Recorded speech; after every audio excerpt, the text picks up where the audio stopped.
Pues nada, os dejo con Pedro y él os explica. Hola, buenas tardes. Sobre todo, gracias por esta oportunidad de poder explicaros. Vamos a centrarnos un poquito en explicar la empresa, no vamos a ser pesados. Veis en nuestra página. OSM son las siglas de Other Side Mirror, que somos una empresa bastante friki.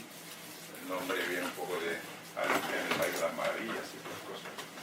Y somos una empresa que, sobre todo, ahora os explicaremos en la presentación, somos un equipo multidisciplinar. Entonces, esto quiere decir que dentro de la empresa el 50% son científicos y el 50% técnicos, más o menos. Y luego el grupo que estamos más en la parte de identificación, creación de negocio y todas estas cosas. Entonces, dentro del grupo hay gente relacionada con médicos, valoradores, fisioterapeutas, gente del mundo de INEF, telecos, bioingenieros, etcétera, etcétera.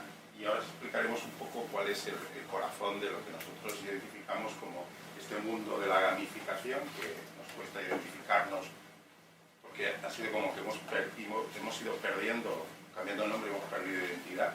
Nosotros empezamos hace la friolera de más de 30 años en Mataró. Éramos una empresa dedicada al tema de la simulación textil, los tejidos textiles simulados. Dentro de Mataró había una industria que se llamaba la industria BIM, que era una empresa que hacíamos picotosa rectilínea y tecnológicamente en aquel momento éramos líderes a nivel mundial en Mataró. Y yo llevaba el departamento concretamente de simulación de tejidos. A partir de ahí la empresa durante muchos años pasó en aquel nombre, éramos una empresa de simulación.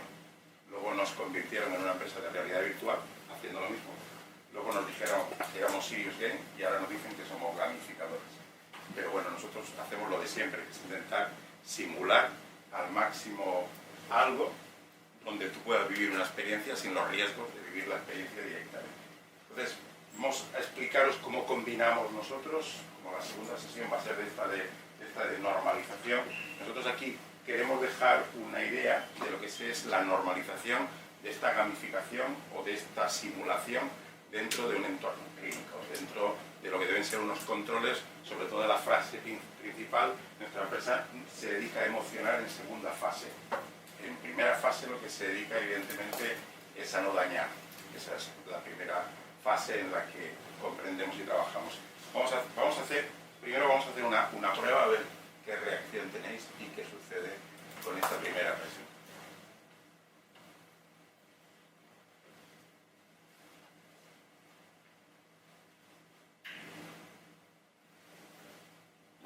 No ha funcionado. Hace 120 años todo el mundo salió de la sala corriendo. Nadie sabía lo que era el cine, pero sí lo que era un tren. Entonces todo el mundo salía despavorido diciendo que viene un tren de frente. Ese concepto es el concepto de la motivación. Es decir, una imagen virtual provocó la sensación en esa sala hace 120 años en un café en París, provocó que todo el mundo salió corriendo de la sala. Al día siguiente los amigos se traían los amigos para hacerle la broma, pero esta fue la primera reacción que sucedió. Este es el concepto de motivación, es el concepto por qué las empresas de gamificación, las empresas que generamos motivación, nos dedicamos a este punto de partida. Más o menos pasó algo parecido. La motivación sin control no sirve de nada. Hemos copiado una frase de una campaña que había de neumáticos, me parece. Y este es el factor principal.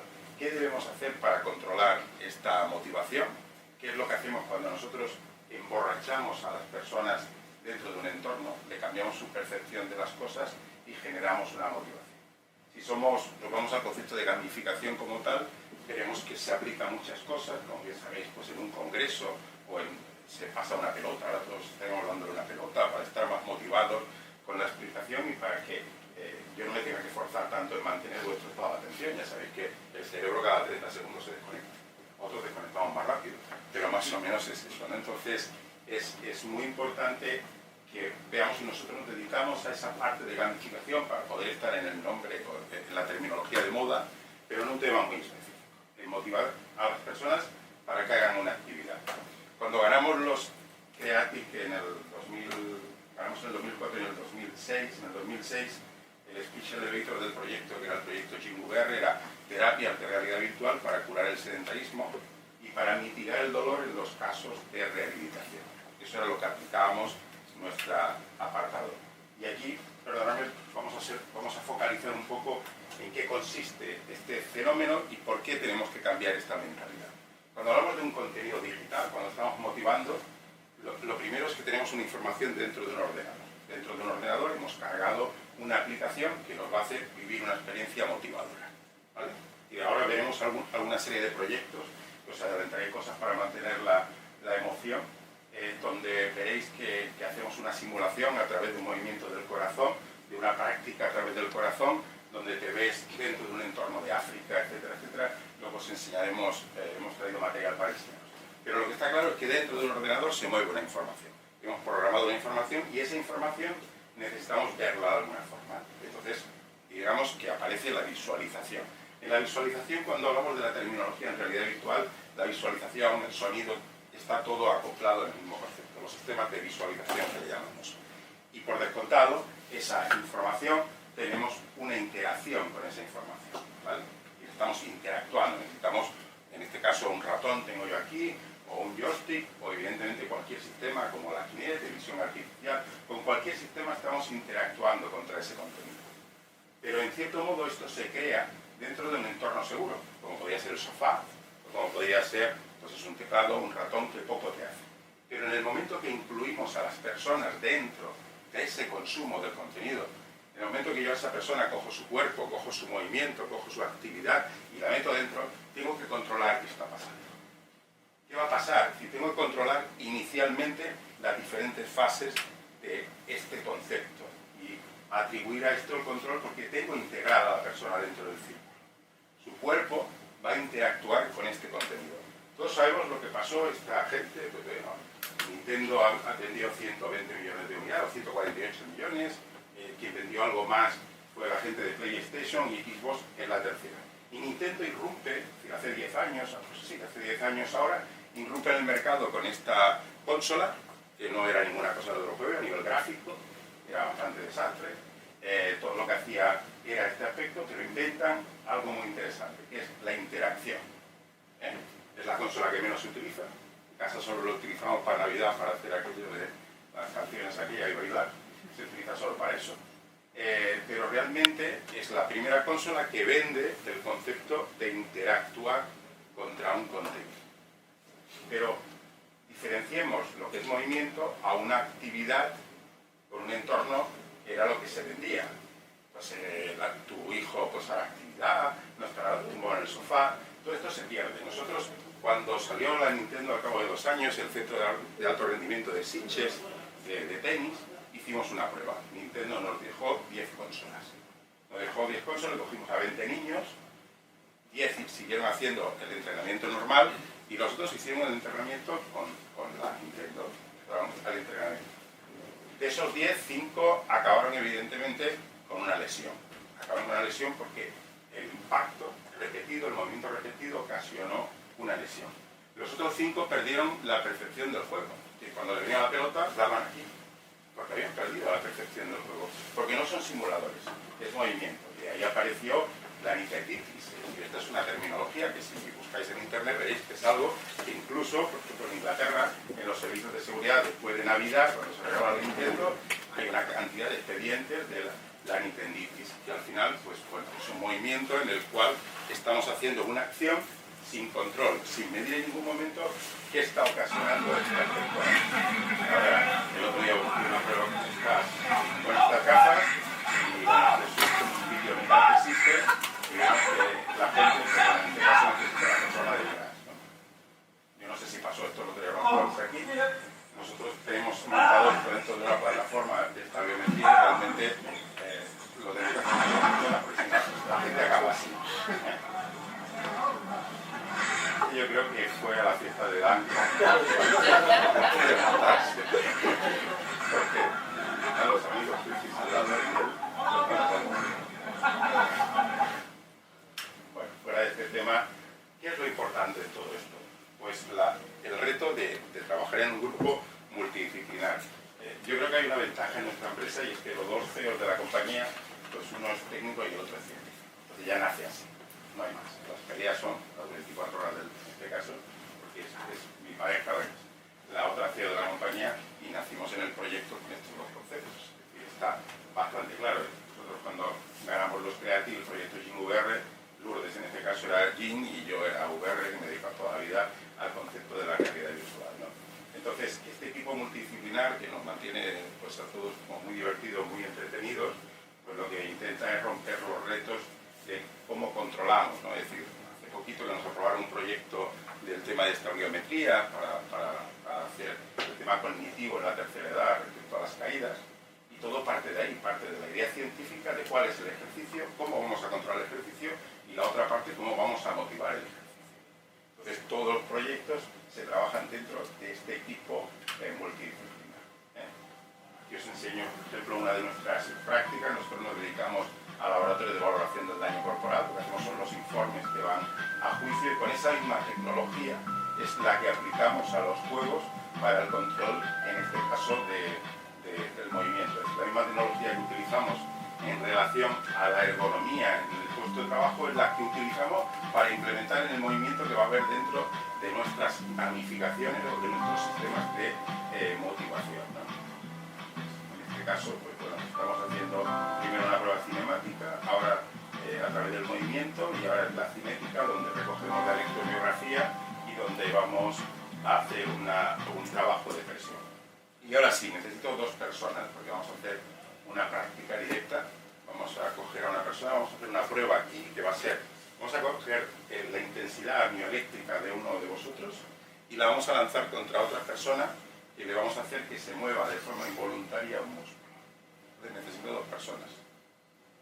¿Quién es el primer voluntario? Adelante. ¿Y el segundo voluntario? Perfecto. Adelante. Con esto, ¿qué vamos a demostrar? Vamos a demostrar cómo controlamos, es decir, cómo podemos controlar la intensidad muscular. Qui vol rebre la tensió i qui pot donar-la? Es igual. No hay ningún problema. La sensación es muy buena en los 2 casos. ¿Sí? Bueno, con esto, ¿qué vamos a demostrar? Vamos a demostrar la información mioeléctrica. Es decir, ¿para qué utilizamos nosotros esta tecnología? Pues, por ejemplo, por hablaros de algo oscuro, la utilizamos para demostrar las personas que están colaborando en una prueba, por ejemplo. Las personas que no colaboran en una prueba biomecánica. Nosotros al final lo que hacemos son los informes judiciales, los informes que demuestran si esa persona pues, tiene esa patología, parte o no la tiene. Entonces aquí vamos a demostrar cómo, haciendo un movimiento activo, es decir, haciendo un movimiento activo, estamos generando una información mioeléctrica que va a mover el brazo a la otra persona. Y cuando le vamos a mover el brazo de forma no activa, se lo movemos, vamos a ver que no hay información. Por lo cual, siempre la información de una electromiografía es voluntaria. Entonces, esto es un pequeño experimento, vamos a decir, de neurotecnología, donde incluso vamos a hacer una pequeña prueba que va a ser oír el sonido de su cerebro. Vamos a ver cómo suena su cerebro. Yo no creo que suene así, pero bueno, lo amplificamos, entonces hace un ruido muy interesante. A menos los datos, pero vamos a ver esa parte. Entonces ahora estamos conectando los electrodos que van a mandar la información de ese impulso muscular, y luego lo vamos a recoger y vamos a hacer suavemente que la otra persona reaccione. Tanca el puny i apreta el puny. Aquesta és la tensió miolèctrica. El soroll que sent. Relaxa. ¿Te habías oído el cerebro alguna vez? ¿Te lo habías oído el cerebro? Deixa anar. Relaxa, relaxa. Veus? I si jo... Relaxa. Si jo faig el moviment, no hi ha soroll. En canvi, fes-ho tu.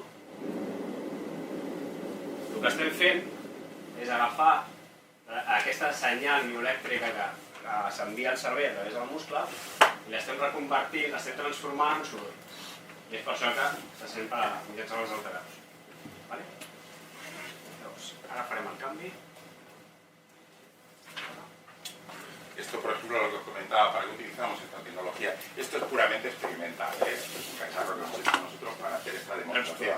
Utilizamos tecnología validada, es decir, aparatos de electromiografía de superficie validados, y esta tecnología la utilizamos para controlar, por ejemplo, cuando una persona está haciendo una rehabilitación. Por ejemplo, el otro día una niña con una prótesis, ella caía una manzana, tenía que recoger unas manzanas, y luego hay un momento que el estado emocional de ella se aceleraba. Tenemos que estar controlando que el hombro no tuviera una carga muscular para que luego no apareciera una lesión. La electromiografía nos va dando las ideas de esa carga y hay un momento que determina cómo tenemos que parar ese concepto. La electromiografía está hecha sin ¿Perdón? sin pinchar. Está hecha Sí, es de simplemente superficie. Sí, lo que pasa es que esto es un tema muy interesante, la pregunta que vas diciendo cuando dices esto que la respuesta Pues seguro mal. esto claro. Y es que la electromiografía ha cambiado mucho durante los años, cuando sí, las bueno, personas de medicina conocían la electromiografía de superficie, era algo que sin agujas no funcionaba demasiado bien, pero ahora no, ahora se coge una frecuencia del músculo en profundidad, es decir, no solo la superficie, sino que se recoge muchísima información. Todo esto ha cambiado. Pues nada. Apreta. Deixa anar, no. Ves fent polsos. Sí, poquet,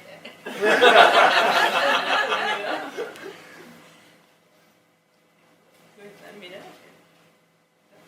Sí, ahora, lo importante es imaginaros, si tuviéramos una lesión y esta lesión estuviera inmovilizando el brazo, tú intentas cerrar, la tensión la está mandando igual. Si tuviera una lesión. Sin embargo, si la dejas tranquila y yo la muevo, no pasa nada. Porque la información la está mandando ella, no el movimiento muscular. Es interesante ver que cómo estamos recogiendo esta información, cómo podemos tener mucha información de movimiento, ¿no? Sí. Ella funciona sin voluntad ninguna. Sí, si no es fent això, a poc a poc. Els dits, jo no cal, Pues bueno, esta era la base de los programas. Sí. No sé. Aguantes bé, per sort? Sí. Tu una miqueta més? Bueno, Es curioso. luego si hay tiempo y queréis probar, estará aquí. Haremos prueba del tema. No nos conocíamos de nada hasta hoy. No hay truco. Mañana nos vemos en la empresa. Vale.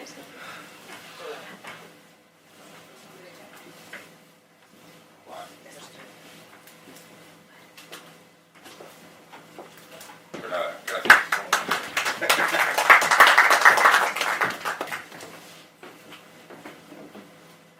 Bueno, lo que hemos visto antes en el vídeo pues es la electromiografía, pero evidentemente no.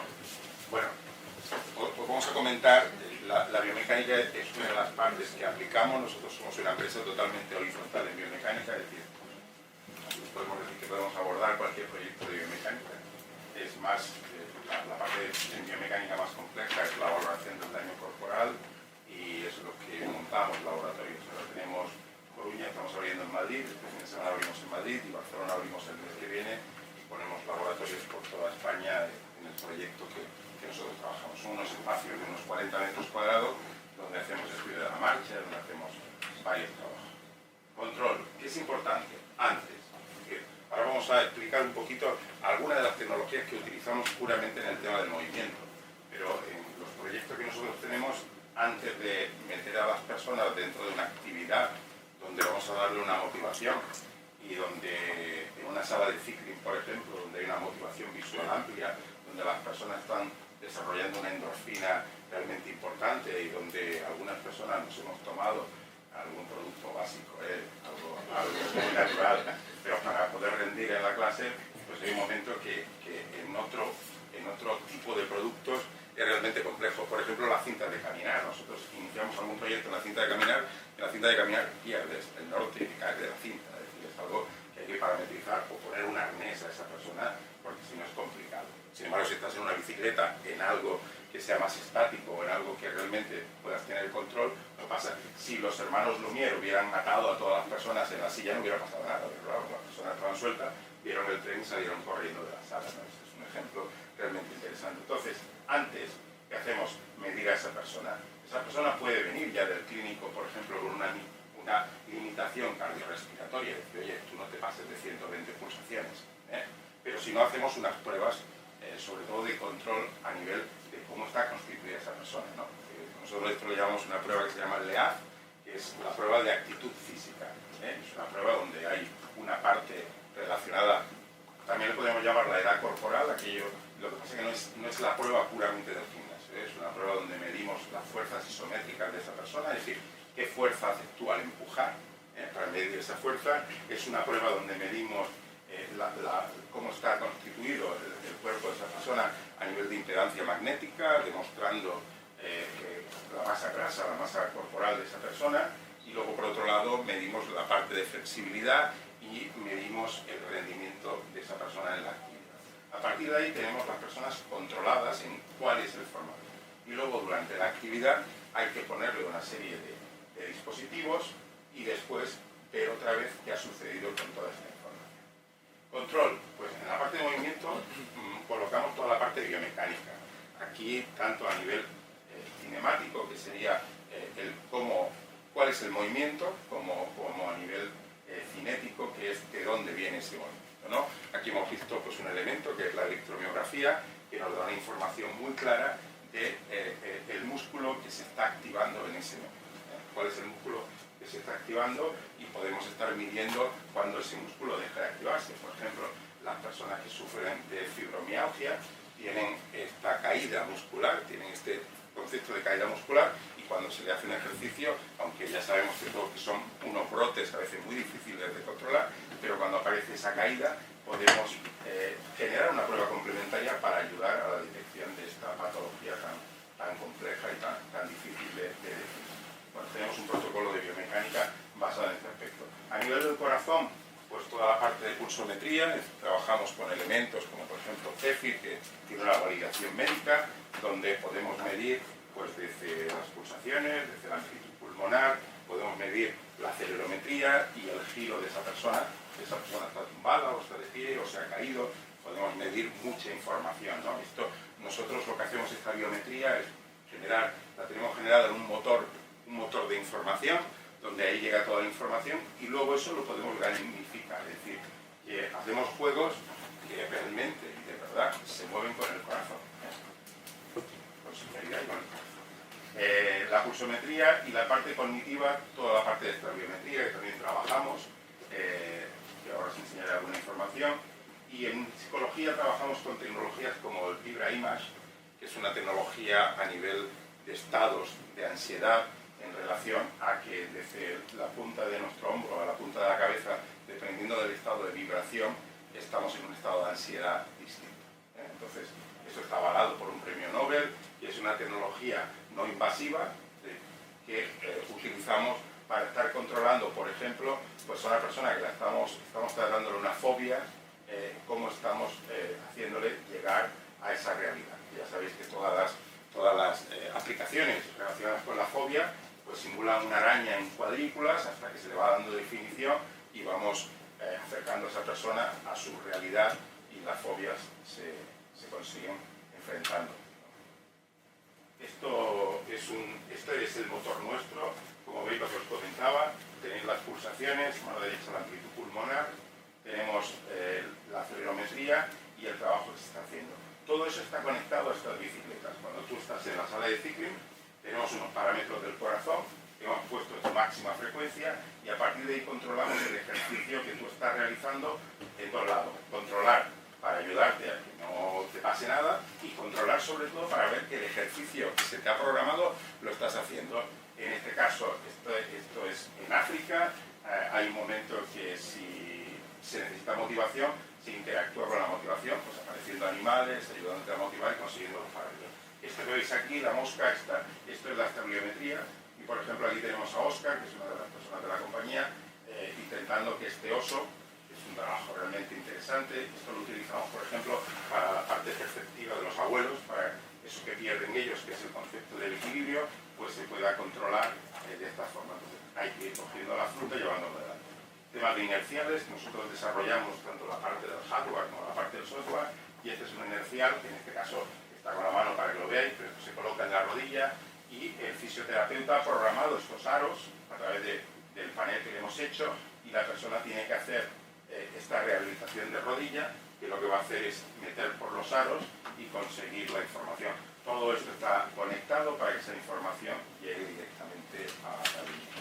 Y bueno, básicamente esto es lo que os queríamos comentar, pues el control sin motivación y sin dañar. Esta es una de las bases de nuestra compañía. No queríamos tampoco alargar demasiado, nos interesaba que vierais cosas, que vierais productos que estamos desarrollando. Llevamos muchos años en el mercado, tenemos proyectos muy relacionados con el tema de neurología. Hay un proyecto con Goodman que se llama Sensintoy, que es un proyecto que llevamos desarrollando hace tiempo. Ahora estamos ya en el cierre puramente del proyecto.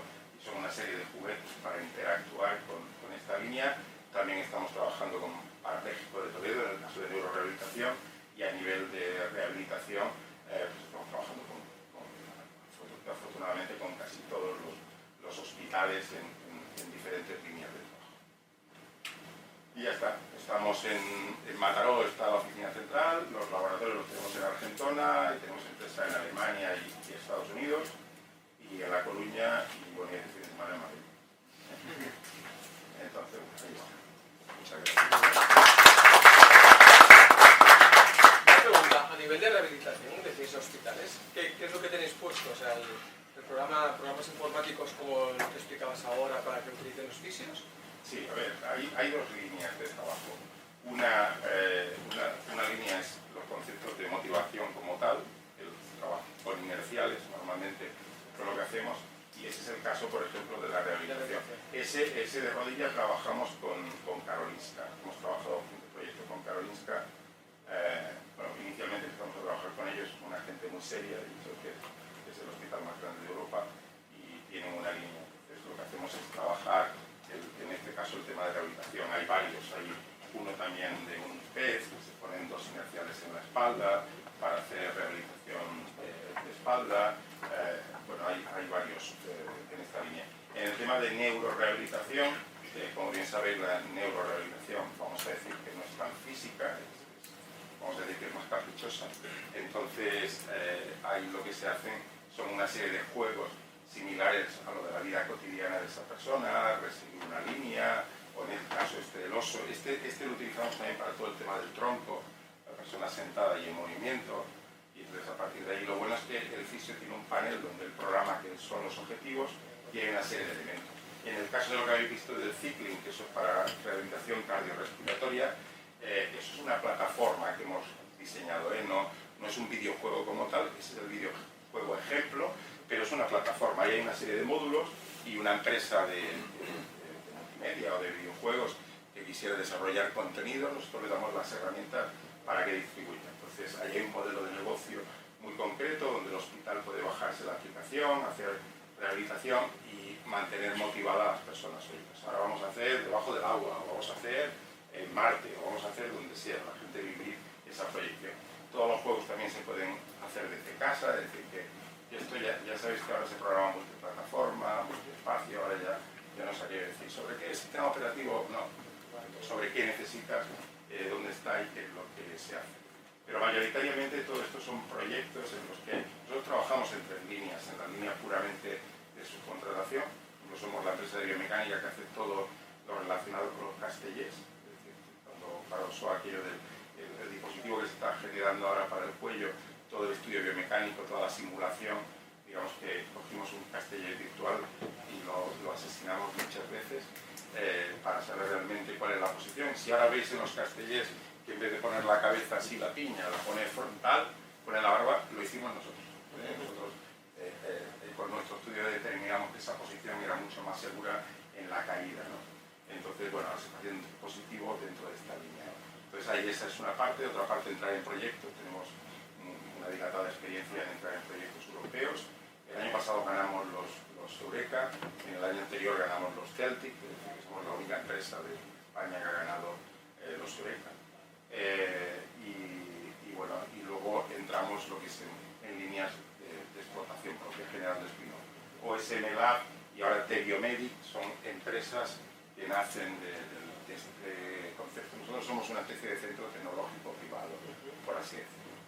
Nace de la UPC de Mataró, toda la historia, de donde yo era profesor de realidad virtual hace muchos años, y de ahí pues nace ahora el concepto de trabajo. Una pregunta más, para responder. Sí, muy interesante. ¿La interfaz es directamente con el terapeuta o con el usuario directamente, o puede ser las dos? Digamos que al ser una plataforma, cada persona, dependiendo del perfil, tiene una información. Entonces, si tú tienes el perfil de fisioterapeuta, vas a tener un perfil donde pueda ser, viene a ser casi una plataforma de e-learning, más o menos. Tú tienes un perfil y ese es el perfil de programador o de fisioterapeuta. Entonces, tú puedes programar una sesión. Es decir, oye, pues esta sesión va a durar tanto tiempo. Esta persona, por ejemplo, en esta bibliometría debería hacer más a cierto ángulo, debería rebotar mejor en el movimiento. Entonces tú programas qué es lo que quieres hacer. El programa automáticamente te va a meter el salmón, te va a meter la miel, te va a meter para que la persona, la visualización que va a tener la persona es arrancar en las sesiones de ese día. Va a tener un interface muy sencillo. Por lo mejor una persona que está en su casa solo y sencillamente tocando tiene un interface muy sencillo. Luego, a partir de ahí, hay otro perfil, en algunos casos tenemos el perfil familiar, donde la familia puede entrar, incluso un perfil de conectado con las redes sociales, donde se publica, hoy he hecho ejercicio, no dices quién soy y tal, pero hoy he hecho tal cosa para generar más motivación, ¿no? Entonces hay diferentes perfiles, al final la plataforma, es un consumo digital lo que estamos haciendo. Entonces, la pregunta era lo de la gamificación, porque ahora es como de motivación y siempre la discusión aquí es realidad virtual, motivación, gamification, pero estableces como realmente como los puntos, porque ahora ya tengo más información de que son como las agentes inteligentes que uno puede meter dentro del software como para estimular o psicología. Lo que pasa es que al principio lo he comentado, nosotros hemos perdido identidad. Nosotros empezamos hace unos 30 y pico años que nosotros empezamos a ser simuladores. Había dentro de las empresas industriales, había unas personas que hacíamos simulación. Entonces la simulación éramos aquellos que nos venía un ingeniero textil, en mi caso, y me decían, oye, voy a programar este tejido, dime cómo va a quedar más o menos en pantalla. Te metías adentro y codificaba los datos y en pantalla aparecía un tejido. Y, oye, pues mira, en la máquina de género de punto, esto es Mataró, va a salirte más o menos este tejido. Y de simuladores un día nos llamaron eso, realidad virtual. ¿Te dedicas a la realidad virtual? Y dije, hostia, pues qué bien, no lo sabía. Y un día te dicen, y ahora eres Sirius Game. Oye, pues mira, pues somos Sirius Game. Y ahora te dicen que eres gamificación. Pero realmente la realidad virtual es una ciencia basada en un sistema de motivación. Lo que pasa es que depende de dónde la apliquemos. Si yo te estoy aplicando, tú me dices, oye, quiero un simulador de grúa, como hicimos nosotros en su día, para un centro tecnológico de construcción. Pues tuvimos que ir, medir las grúas y proporcionar las grúas y coger el mando de las grúas e integrarlo para que la gente en una pantalla grande hiciera la simulación o hiciera el test de mover esa grúa. Y cuando hace ahora aproximadamente unos 90, no más, unos 110 años se hizo el primer simulador de vuelo, que era un fabricante de órganos de iglesia, a través del movimiento del órgano metieron un avión y la persona movía y era la simulación, ese fue el primer simulador de vuelo. Ahí nace la realidad virtual en ese concepto, porque evidentemente hacer las pruebas en el aire era más complejo, ¿no? Entonces al final nosotros a veces antes poníamos, lo que pasa es que a veces me dicen, Pedro, cuidado con la fricada que a veces no te entienden, ¿no? Nosotros poníamos una taza de café descafeinado, decíamos, esto es realidad virtual, porque no corres el riesgo de la cafeína y vives la sensación de tomarte un café. Eso es realidad virtual. Entonces, claro, enmarcarte en este aspecto, lo que nosotros hacemos es, tú tienes una necesidad como terapeuta. Nosotros cuando trabajamos en nuestro proyecto en su día con Sant Joan de Déu, era un proyecto que se llamaba Òscar, era todo un centro de simulación donde hacíamos que los niños se montaran encima de un caballo y hacíamos que los niños estuvieran en un caballo. ¿Por qué? Porque al final ese niño que se va a poner una prótesis de pierna es muy importante el ejercicio de la presión de muñones. Entonces hay que hacer el trabajo. Al final lo que hacemos es que la quinoterapia, es más difícil de llevar al niño fuera, hacerlo en un entorno más cerrado, ¿no? Al final es una ilusión que hay que transmitir, una vivencia que hay que comunicar, y hay el apartado de hardware que va a desarrollar el hardware y el apartado de los maharas, como por ejemplo este señor que es el programador de la parte de gamificación o videojuego, no sé cómo llamarte, que al final pues se genera en esa línea. Al final, cuando trabajamos el otro día, vino un grupo de ingeniería a la empresa que se dedican al tema de gamificación y vieron el juego este de África y me decían, joder, es que hasta habéis ido a África a fotografiar, etc. Coincidió que yo pasé las vacaciones en África y hemos hecho el proyecto. Dijimos, ya que tenemos todas las texturas, pues ¿por qué no vamos a hacer el tema, ¿no? Pero al final tienes que hacer vivir esa experiencia, ¿no? ¿Dónde ubicarnos?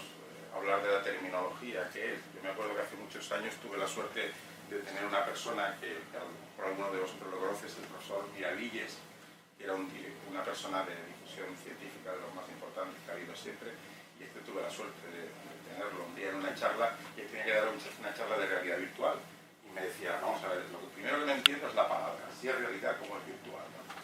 Y era realmente muy bueno el hombre explicando el concepto de la idea, y al final decía, él decía, al final lo importante que tenemos que dar es un mensaje.